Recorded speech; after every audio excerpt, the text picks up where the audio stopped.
You're in a meeting. Your boss corrects you in front of everyone. Not gently, loudly. The room goes quiet. 12 people stare at you. You open your mouth, nothing comes out. Your face burns, your chest tightens. You smile and nod. That smile wasn't politeness, it was a neurological hijack. And by the end of this video, you'll understand exactly what your brain did to you in that moment. And the one invisible pattern that makes it happen to the same people over and over again. Here's what happened in those 3 seconds. Your amygdala, the brain's threat detector, fired before your conscious mind could even react. It detected a social attack, not a physical one. But your nervous system doesn't know the difference. Your prefrontal cortex, the part that builds clever responses, got shut down, completely offline. Blood flow redirected to your survival brain. Fight, flight, or freeze. You froze, not because you're weak, not because you're slow, because your brain classified public humiliation as a life-threatening event. And in that moment, your 8-year-old self took over. But here's where it gets strange. That night, you had the perfect response. Lying in bed 3 hours later, your brain delivered the exact words you should have said. Sharp, calm, devastating. This is called staircase wit. Your prefrontal cortex came back online, but the moment was gone. And now your brain does something cruel. It replays the scene. Not once, not 5 times, for weeks. Sometimes years.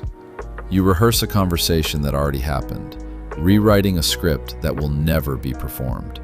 Most people think this is anxiety. It's not. It's your brain trying to close an open survival loop.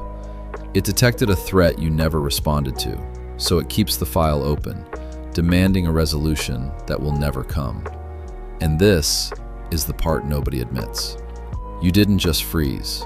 You smiled. You nodded. You might have even laughed. And that haunts you more than the humiliation itself. Why would you do that? Psychologists call this the fawn response. When fight and flight are blocked, when you can't punch your boss and you can't run out of the room, your brain defaults to appeasement. It sends a signal. I'm not a threat. Please stop. It's the same response a child uses when a parent raises their voice. Smile, agree, shrink, survive. You weren't being polite, you were surviving. And your brain has been running this program since you were small enough to need it. But here's where it gets darker. Some people get humiliated and fire back instantly. No hesitation, no freeze, no replay loop. Why can they do it and you can't? Because their nervous system was calibrated differently.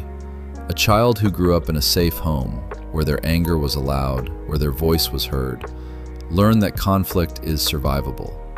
Their brain filed, "Someone is rude to me," under annoying, not dangerous. Your brain filed it under existential threat. Because somewhere in your past, speaking up was punished. Being visible was risky. Having an opinion got you hurt. So your body learned. When attacked, disappear.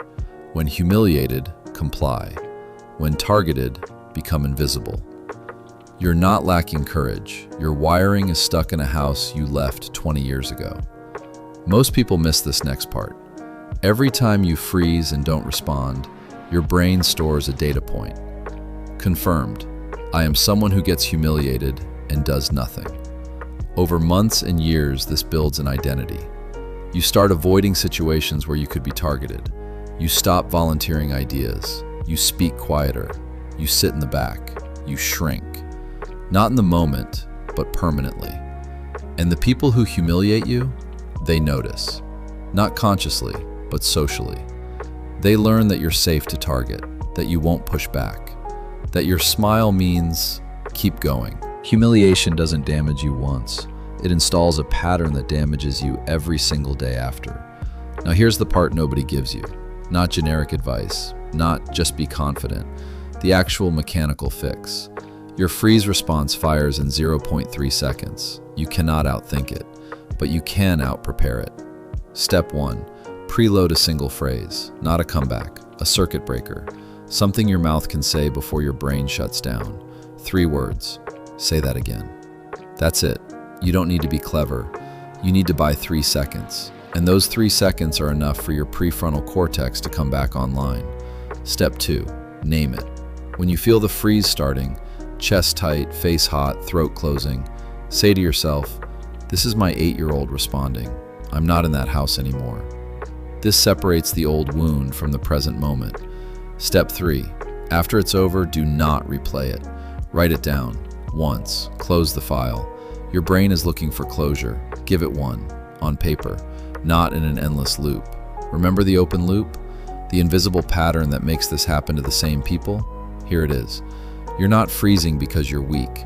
You're freezing because your brain is still protecting a version of you that no longer exists. A version that had to smile through pain, to survive a home, a school, a situation where fighting back wasn't an option. That version kept you alive. But it's time to update the software. The next time someone humiliates you, your body will try to freeze. Let it. Feel it. And then say 3 words. Say that again. That's the moment everything changes. But there's something worse than being humiliated by others. It's when you humiliate yourself, inside your own head, every single day. That's next. Subscribe so you don't miss it.